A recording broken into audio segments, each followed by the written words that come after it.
नमस्कार, मेरा नाम रश्मि सिन्हा और हमारे साथ आज हैं अनु जी जो दिल्ली कैंट में रहती हैं और हम इनसे जानेंगे इनकी अध्यात्म की यात्रा कैसे है, इनका अनुभव कैसे रहे, हम ये जानेंगे। नमस्कार अनु जी। नमस्कार रश्मि जी, धन्यवाद। अध्यात्म spirituality is one of the most misunderstood yet most coveted. सब जानना चाहते हैं और सब अज्ञानता से भरे हुए हैं और मैं उसमें कोई एक्सेप्शन नहीं थी। मेरे लिए एक क्वेश्चन बहुत इम्पॉर्टेंट था काफ़ी समय से जो अंदर रहता था, is this the way to live life?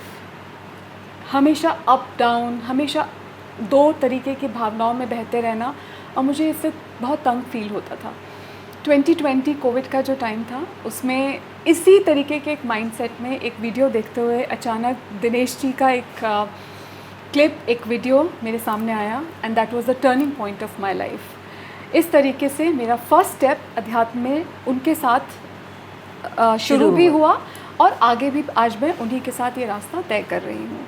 तो मैं कहूँगी कि इसके लिए मैं पूरी तरीके से सर को ग्रेटफुल हूँ। I am indebted in gratitude for ever. Yes, very right. और कैसे आपने क्या क्या सीखा? आपको ब्रह्म मुहूर्त ध्यान आपने कहा कि आप करना शुरू किए, तो कभी मुश्किल हुई कि आप, क्योंकि सुबह 4 बजे उठना, लोग यूजली सुनते हैं कि 4 बजे उठ रहे हैं जब सारी दुनिया सोती है, तो एक आम व्यक्ति से अगर हम कहते हैं तो 4 बजे उठना उनके लिए टफ़ है। आपका कैसा अनुभव रहा सुबह उठना, ध्यान करना, और आगे आपने क्या सीखा? समहाउ ऐसा हुआ कि सर जब मेरी लाइफ में आए और मैंने उनके साथ मेडिटेशन, ब्रह्म मुहूर्त का ध्यान शुरू किया, मुझे कभी नहीं डिफ़िकल्टी हुई इस चीज़ में कि मैं मॉर्निंग में 3:58 उनके साथ जुड़ूं।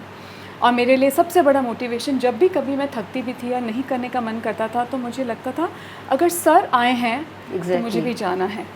और वही एक चीज़ है जो मैं आज भी हमेशा याद रखती हूँ। ब्रह्म मुहूर्त का ध्यान सर के साथ बहुत आसान था। वो सफ़र इतना आसान सिर्फ उनकी वजह से बन पाया। बहुत कुछ वहाँ से जीवन में शुरू हुआ, बहुत कुछ बदला वहाँ से।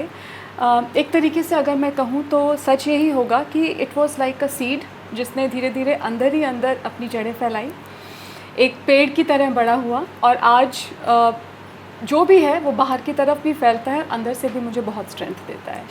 तो आप इसको थोड़ा सा और विस्तृत करके बताएं कि आपने जो बताया कि जड़ें हैं, ये बीज है और ये वृक्ष बना, बहुत शाखाएं आई, क्या क्या शाखाएं थी, क्या सीखा आपने, क्या लाभ हुआ आपको? ब्रह्म मुहूर्त ध्यान के बाद सर ने हमें अजपा सिखाया। अजपा मेरे लिए एक बहुत ही ज़्यादा पावरफुल प्रैक्टिस की तरह सामने आई, जो अब धीरे धीरे करके अपने आप अंदर ही अंदर चलती है।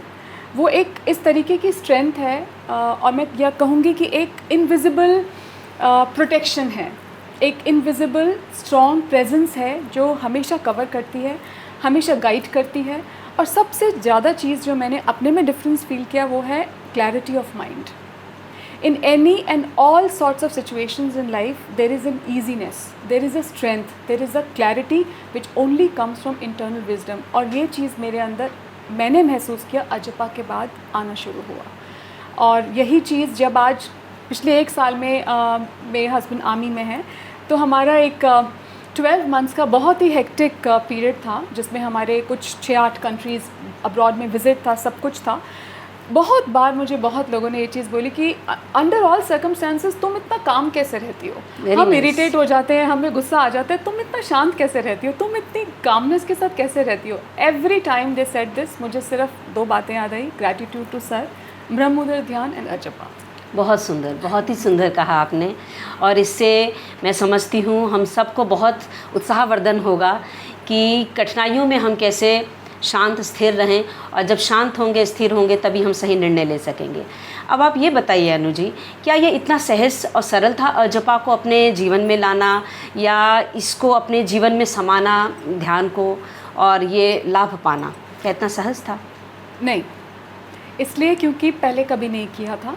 और मुझे आज भी याद है, गंगा के किनारे जब सर सिखा रहे थे, मैं उनके पास गई और मैंने बोला कि मेरे दिमाग से तो ये चीज़ उतर जाती है। तो उन्होंने मुझे बहुत ही सरल तरीके से बोला, कोई बात नहीं, धीरे धीरे, बस लगे रहो। और वही एक चीज़ मैं वहाँ से लेकर वापस आई, और बस लगे रहो जो उनके शब्द हैं वो मुझे याद रहते हैं।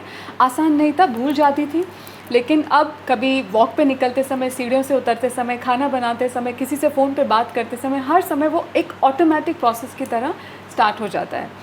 The strength that it has given me, physical body की वेलनेस, माइंड की स्टेबिलिटी एंड इंटरनल कामनेस, वो नहीं आ सकता था कहीं भी और।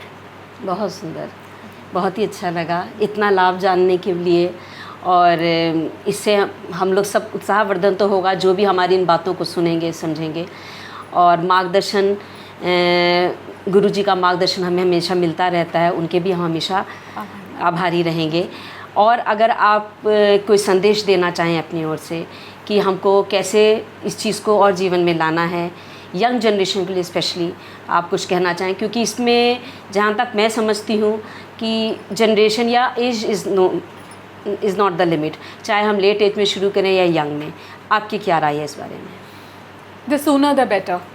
अपने लिए भी मैं यही सोचती हूँ और सबको मैं यही बोलना चाहती हूँ कि पूरी लाइफ बीत जाती है, कोई भी मटेरियलिस्टिक परसूट्स या इवन नॉलेज के परसूट्स कभी ख़त्म नहीं होते।